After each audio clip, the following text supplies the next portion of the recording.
December watch list is that time of the month again where I make a video summing up everything I watched in that particular month. It's already 2019.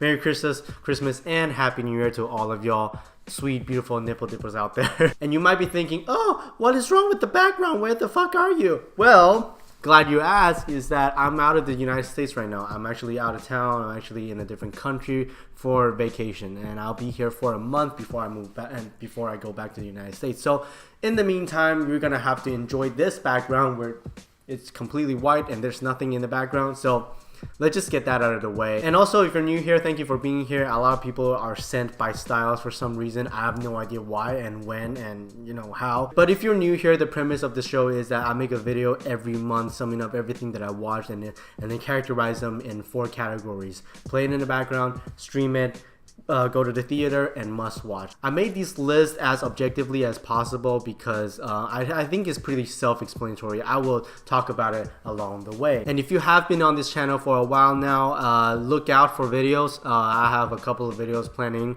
I have a mockumentary that I'm working on. I have the best... It's really noisy, I'm sorry. I have the best of the list coming out. I have a bunch of lists coming out, so look out for those videos. It's coming out in a few weeks or a few days. I have no idea. So without any further ado, let's just jump into it. Starting with playing in the background. These are the films that I think you can watch it at home. Maybe when it comes out, you can rent it, you can stream it, whatever you want. Play it at home, but you don't have to pay like 100% attention to it, because some of the scenes in there just doesn't do much. It doesn't have to do anything with the story. You can really do while you're doing something else while watching these movies, because the story just doesn't really matter. First one being Mowgli. I thought this film was okay. It's the visual, it's okay for what it is. It went straight to Netflix. It was supposed to be in theater. For some reason, it went straight to Netflix. It was directed by Andy Serkis, which I thought was a great actor. As a director, though, I thought, I get he's fine. This is the how many remakes has it been? The Legend of Mowgli. We have Jungle Book. We had like the cartoon movies. We just really don't need it. If it ain't broke, don't fix it. And this is the epitome of that. We don't need it. I just don't think that this movie is for the general audience. If you like Mowgli, the Legend of Mowgli, or whatever it is, I'm not really sure. If you like that story, go watch it. I think you'll probably enjoy it. But as an audience that really don't give a shit about Mowgli or that story, it's just an okay movie. Next one, we have The Mule, directed by Clint Eastwood, the cinematic legend that has been around for years, for decades. And it's really cool. It's really awesome to see him on screen again. It's really good to see him directing films again. He's like at the age of his, it's really impressive that he's still putting out work like this. But The Mule, it just felt like a spoon fed. I think The Mule has a good intention. It wants to say something, but it's just executed in probably the worst way possible. It just spoon feeding the audience what the theme of the movie is, what the filmmakers are trying to say in every single dialogue. There are people talking, there are characters talking to each other where they're just like, oh, the theme of the film is ... It just feels like that. The Mule is about this broke 80-year-old something man who's trying to find a job, and he just got involved in this Mexican cartel dealing drug, and he's the driver. He's got to transport drugs to one cartels to another, and along the way he discovers something about himself and also how he treats his own family, because there are family drama in it. And what The Mule does is that it's an exploration on that character, and I just thought I didn't really feel it. I think the biggest problem here is really the screenplay, especially the dialogue. It's extremely cheesy. There are a couple of performances here and there that I'm not a particular fan of.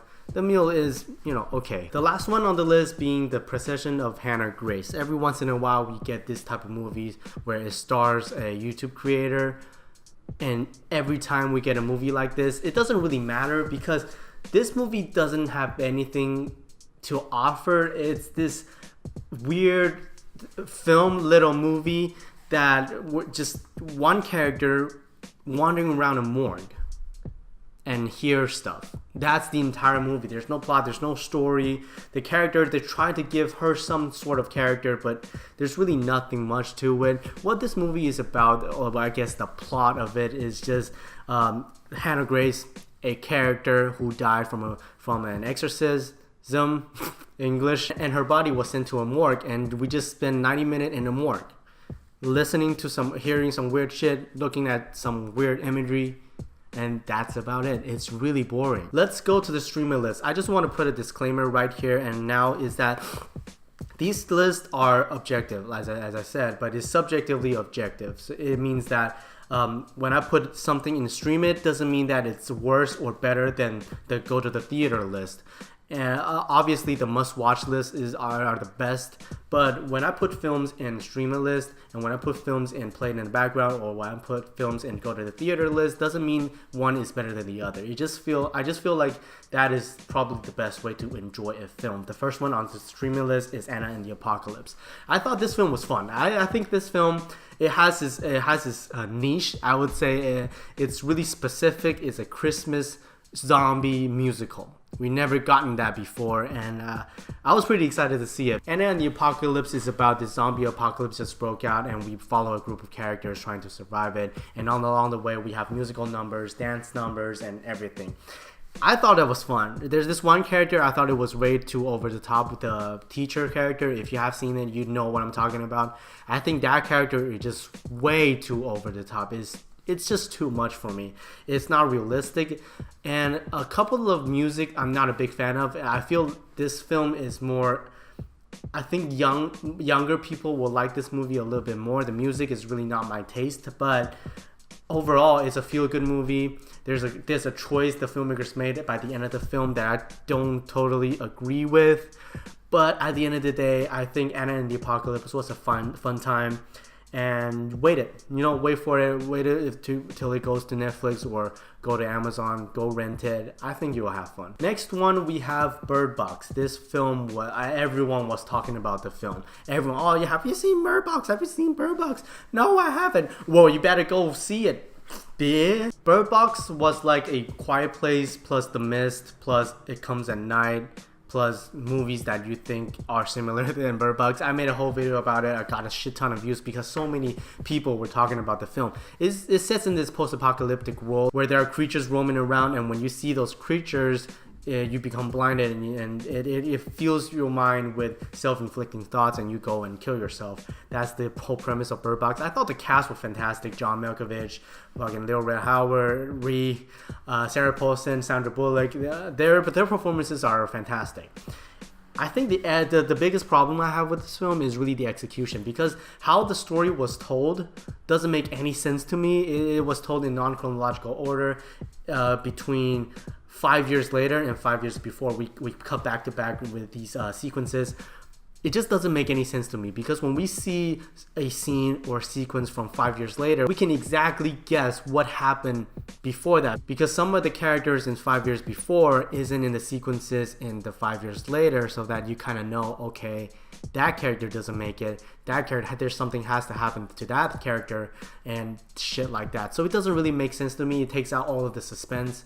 But I thought this film was really well shot, really well acted. The atmosphere is fantastic. The metaphor, I think, is interesting. Go see it. And it's on Netflix. Go check it out. Next one being Cam. This film, not a lot of people seen it. It's also on Netflix. It's about this Cam girl who discovered this doppelganger of herself who's using her own account. And that doppelganger is gaining more views, getting more fans, and just better in every way. And she's trying to figure out what the hell is going on. I thought this film is really interesting. Really interesting. It's in streamer list because it doesn't go to the theater. It's pretty obvious. I think Cam is a really personal project to all the filmmakers involved. As you may know, the screenwriter was a sex worker herself. She wrote the film based on her own experience and her own memories, and I think it came off really well done. I think at the beginning it's a little bit slow. You just have to sit through that, be patient a little bit, and then it pays off. Next one on the list being Mary, Queen of Scots. I thought this film was filled with fantastic performances. There's a Ronan, Margot Robbie, great performances here and there. Obviously, I don't really know anything about Mary Queen of Scots and the stories of hers. The plot of this film, it just follows the story of Mary Queen of Scots. It's really that plain and simple. And I thought this film was alright. It's a little bit long. It's a little bit slow. There are things that in there that I don't really care about. But I think go see it for the performances. I think the performances really shine. The production value, okay. And I think the best thing about the film is really the last scene is great. Next one, we have The Frontrunner. This film was based on a true story about Gary Hart, who was running for president, and the controversy surrounding him. His wife, his families, his other women outside of his family. I thought this film was more of a, I don't know, it feels like a propaganda to me. It doesn't feel like a movie that you would just put on and enjoy. I think the performance from Hugh Jackman is fantastic. I don't think I even have to say that. He gives fantastic performance, and I think that's the best thing about it. Other than that, this film really feels like an attempt to make him look good or bad, either way. Next up, we have The Miseducation of a Cameron Post. This film, I believe, came out in Sundance or Cannes, whatever, I don't know. Came out in one of those film festivals. I thought this film was great. It's a better version of Boy Erased, came out a month ago.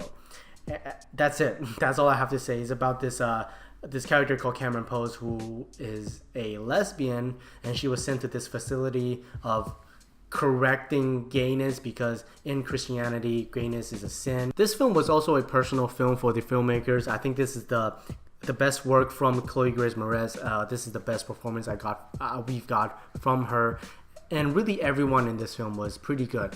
And I think this film is really touching, really heartwarming. I think the screenplay is great, and it's just a feel-good movie, just a fresh little movie that you can enjoy. The last one being Homecoming Season 1. A lot of people are talking about the show. Everybody loved it. I thought the show was okay. It stars Julia Roberts.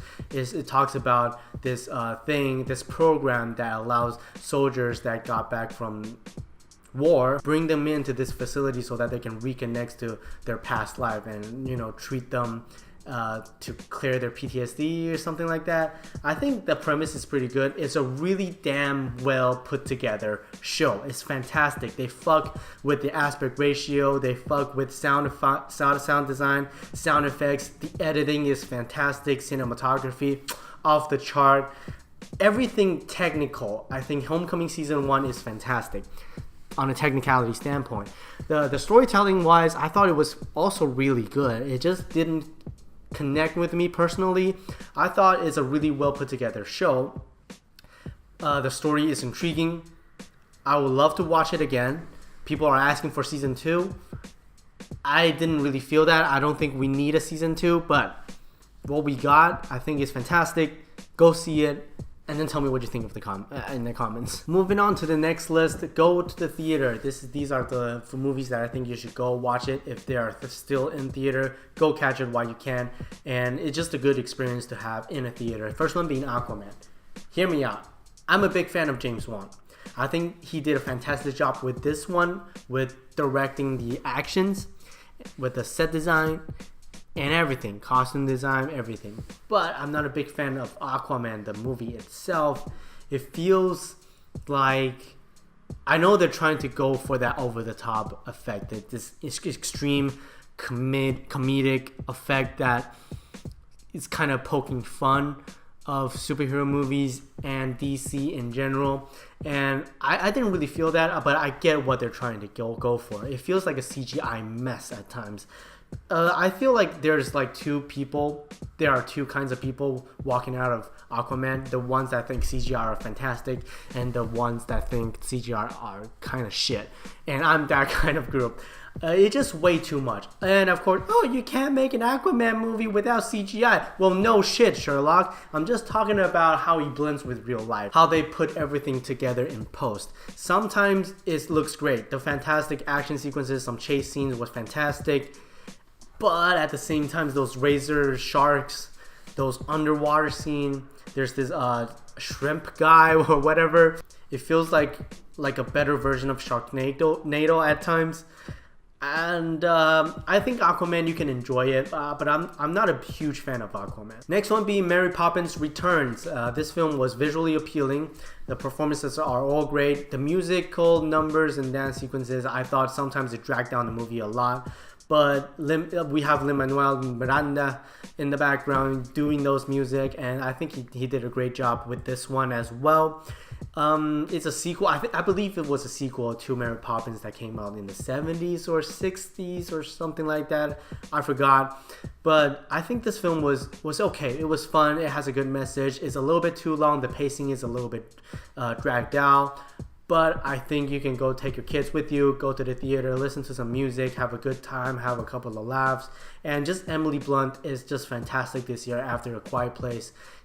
I feel like after this year, she is definitely one of the most talented, one of the best actors we have working today. Next up, we have Roma. This one went straight to Netflix, but I think you should go to the theater and watch this one if you can, because I believe it was streaming in a selected theater or whatever, some art housey theaters. Go see it in theater. Believe me, Roma it's art house movie. It's not a movie that everyone can go watch and enjoy. I thought Roma is one of the best directed film of the year. This film is really put together by really long and elongated one-take shots, and I have no idea how they pull it off. There's this one shot where near the end where they go to the beach, and it's just this panning shot of this camera just going inside the ocean, and then it comes back to the shore, and then it goes back to out to the ocean again. Just completely done in one take. It's just fantastic. This film is filled with that. There's also this one take shot of, I don't think I'm spoiling anything, but a character is lying down in the foreground, and in the background there's a lot of things going on. In just one shot, the camera just stays there for minutes. I thought that was fantastic. It's a really well put together film. People are saying Roma is the best film of the year. I can't really disagree with that, because Roma is a damn good movie. However, I think it's a little too long. Will I want to watch this movie again just for pure enjoyment? No. I would love to watch this movie again just to see the technicality standpoint and just, feel that movie. This movie is more of an experience than a plot-driven, story-driven film. What Roma is about, we just follow this one character who is a helper to this family, and we just follow her and her life, the events that happen to her, and how can things in the background impact her life subconsciously. And I think this film did a really, really, really good job at exploring this character from inside out. The Favorite is about two women fighting for a throne to become the queen, and we have this character just butt-heading against each other for the entire film, starring Olivia Colman, Rachel Weisz, and Emma Stone. Fantastic performances. One of the best acted film of the year overall. Olivia Colman, I think, is Oscar worthy.